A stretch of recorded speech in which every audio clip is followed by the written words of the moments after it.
you finish your sewing project and you don't have this face, oh, it's so pretty, then there's probably room for improvement because you're not sewing clothes that you love yet.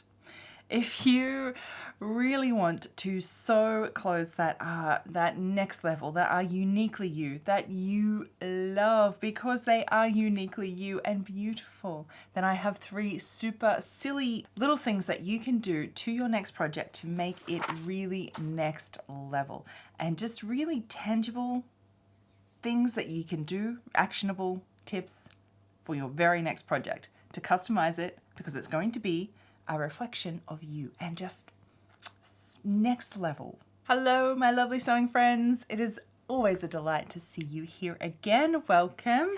If you're brand new, my name's Evelyn Wood, and here we talk about everything garment sewing. And really, well, we want to sew clothes that we really, really love, right? I mean, come on, that's why I started sewing. That's probably why you started sewing, and we want to really love the clothes that we're making. We put so much time and effort into it that it wants to be you. You're going to love it, let's face it, when it's customized, when it's uniquely you. Whatever that means, if it fits you nice, if it is the right style, if it is the color, it's the everything right about it. It should give you that face that when you look at it, you're just like giddy with excitement. Even if you finish it and it didn't turn out the way that you wanted, it still should be exciting and it should still feel like, ooh, okay, it's a little bit messy stitching, but I'll do better next time, right? It should still give you those little tingles that get you excited. That's how you know you're on the right track to sewing things that you love. Okay, but here's the thing. So when you start sewing, you pick up a pattern and you sew it up and then you think, well, all you got to choose was the fabric, right? Yeah, you're kind of right. And that is entirely missing the point of being able to learn to sew and having the skill of being able to sew the clothes that you want. That is what we're after here. Not just following the pattern blindly.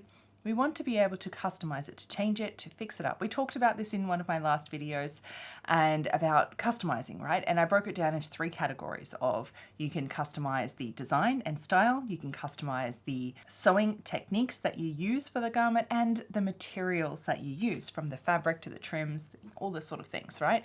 So we've got 3 sort of categories. But then it's still a case of, well, how do I implement that into my next garment? And here we are, because I've got 3, as I said, really simple things action items. Get your notepad out and we're going to write them down right now because you're going to pick some for your next project. Well, at least I hope that you will anyway. Because here's the thing.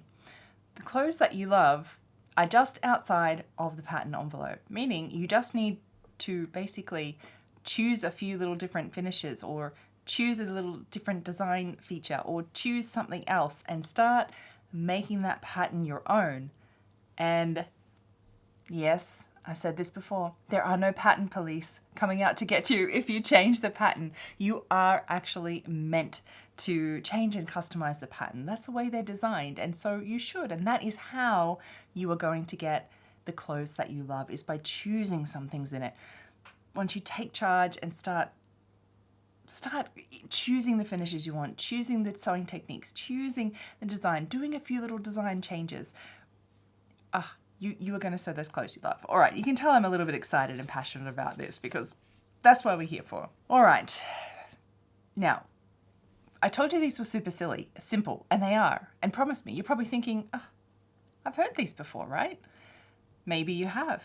But if you are still not having that lovely finished garment face that we talked about before, then there's probably room for improvement. It's about, are you applying the things? Are you putting it into action in your garment, right? This is for my people that you know who you are, that you really want to take it to the next level, whether it be the design, be it the inside sewing techniques, that it just gives you that, that was so nice, I love what I did face. All right, let's go into it. So the number 1, I want you to pick a decorative thing that you could do to the garment that is not a print fabric. All right, there, I said it. Printed fabrics are beautiful. Who doesn't love a gorgeous print? I mean, we all do, right? But a lot of our design and creativity and uniqueness to the garment are kind of like, a print's a bit of a cop out, so to say, right? It's like, it's very easy and it's nice and there's absolutely space for it in your sewing, but let's stretch those creativity muscles a bit. Really, what do you want in your garment? So I'm challenging you. Pick something, a decorative feature, and I'll give you some examples, that is not just a print. It's something else. So we're making to look at fancy, right? A little bit extra. This is what we're after. So can you put something on the garment, let's say? So maybe you want to add patch pockets. Could you add a little trim to a plain block print colored dress, right? Some ribbon, some trim, some lace, maybe it's piping, maybe it's edging, maybe it's fancy buttons. All these things will really enhance it. And particularly if it's not a print, it's a block color, how can you use that block color to your advantage, right? Maybe add a contrasting something else. Maybe it's a contrasting cuff or a band, contrasting buttons, contrasting piping, contrasting, maybe there's a design part of the garment and you could do a different part of it as a different color and have those block colors but have it contrasting. Just, you work with your thing, your style, and just maybe it's something on it. Sewing onto it again, maybe it could be embroidery that you put onto it. There's endless really ideas here that you could keep going. Pockets, no pockets. So think of something fancy. Not even have to think about it. Go through Pinterest, go through your wardrobe and look for things that you like, design features that aren't a print fabric. So prints are great, but really use those muscles. So that's what I challenge you to do. A decorative feature, something just there for decoration. I mean, pockets are functional, but let's be honest, they're there for decoration as well. But do something on purpose for decoration that is, as I said, not prints. Think outside the box here. Next thing is you could choose a nicer seam finish. Now I know this is one that you're probably like, oh, I've heard this before, but have you tried it? Because I just made a bunch of 4 different robes for Vintage Sewing School, and I can tell you I did different seam finishes in all of them, and I know which ones I love the most. It is not the overlocked one that I just, do all the time, right? It's the beautiful felled seam that I did on my robe, or it's the French seam that I did. Actually, I really love the bound seams that I did the most, I think, because I also used a contrasting binding, and so it gave that beautiful contrast look as well as beautiful bound finished seams, right? No visible overlocking. I turned it into a design feature. I turned the seam finish into a design feature, right? So it can just be as simple as just thinking about, it'll depend on the fabric, the design, the style, what you have available to you, but choosing a different seam finish is just one of the easiest things that you can do to really take your garment to the next level. It will take more time. It absolutely will. You'll probably have to unpick and repick, and you'll have to do samples of it, and you'll have to work all that stuff out.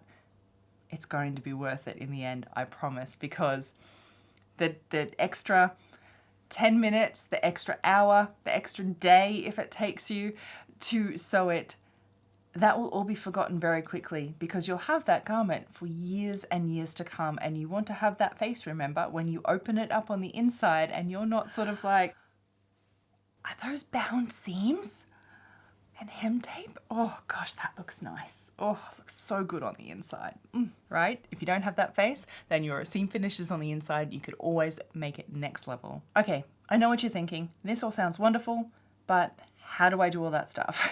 Well, yeah, you're not wrong. There is like endless tutorials that you could, and if you want to scour the internet, you probably can, but that is why I created Vintage Sewing School, is to cut through all that. It's in one place where you can get all of the tutorials, the how-tos, the step-by-step on all of these things. That is what I do there. And right now, actually, I'm teaching some new material for the very, very first time, and I'm so excited. If you're seeing this in the future, then it's all there for you already, but if you're seeing this video real time when it's released, extra special, lucky you, because it is brand new. It is the designer robe course that I'm doing, and it is designed, the whole course, the way that I'm teaching this is designed to help you get through designing the clothes that you really like. So taking that inspiration that you have and the steps and processes that you really need to do to then end up sewing the clothes that you love, right? It's more than just sewing tutorials like how to sew something together. It's how to sew the things that you really, really love. All those like complicated processes and steps, like how do you get the inspiration onto a sketch? How do you pull out the design features? How do you do those customizations, right? And of course, we've got all the step-by-steps, everything. So as soon as you join VSS, you get access to the entire library of sewing skills there as well. It's all 24/7 access. You get to access it all the time, even though we are doing this live right now over the next 8 weeks. It's the first time getting this material. I'm so excited for you if you're going to join. If this topic really resonates for you, if you're really ready to sew the things that you really love, that is what you want to do, and you're willing to put in the effort and to get those results that you want, then Vintage Sewing School is absolutely for you. It's not about vintage clothing at all. I mean, I do have a vintage style, but it's not that. It's about vintage sewing techniques. It's those old-fashioned ways to sew. You know how you describe grandma, mum, and they used to be able to sew, like great seamstress, right? And you probably say they used to be able to sew anything they could think of.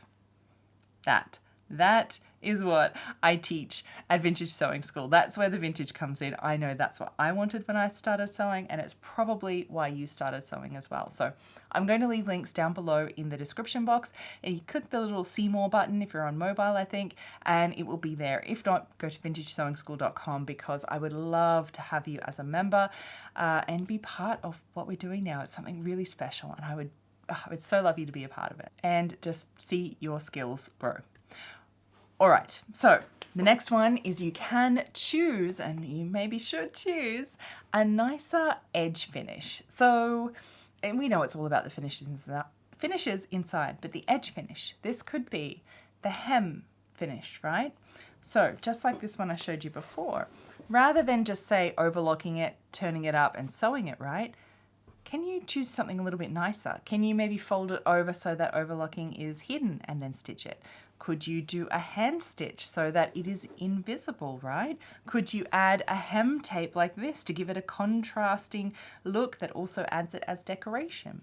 Around your facing, rather than just the overlocked edge, could you turn it under and stitch it so it's a little bit neater and nicer on the edge?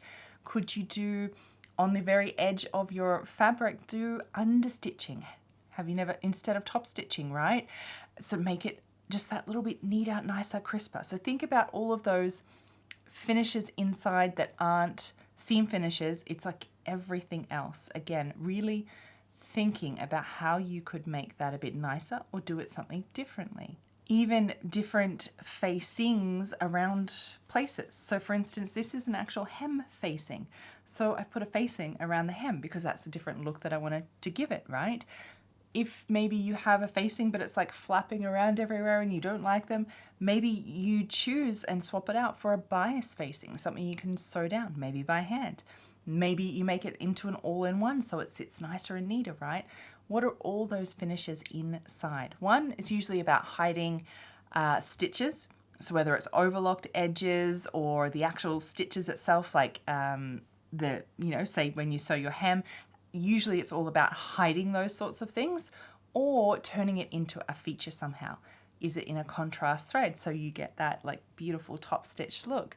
Is it with the binding that we talked about? Things like this. So think about how you could maybe change one of the other finishes or the edge to a fabric inside your next garment as well. I think you'll be really surprised at what you could actually find that you could do. So I hope you took notes, because you could do 1, you could do 2, you could do 3 of all these things, but on your next project, your next sewing project, the big question is, what are you going to choose to customize to make it uniquely you for you? Leave your comments in the comments below, because I want to be inspired by what you're going to customize. And remember to read the comments, because there is so much information down there. You'll be inspired too. All right, my sewing friends, happy sewing. Bye.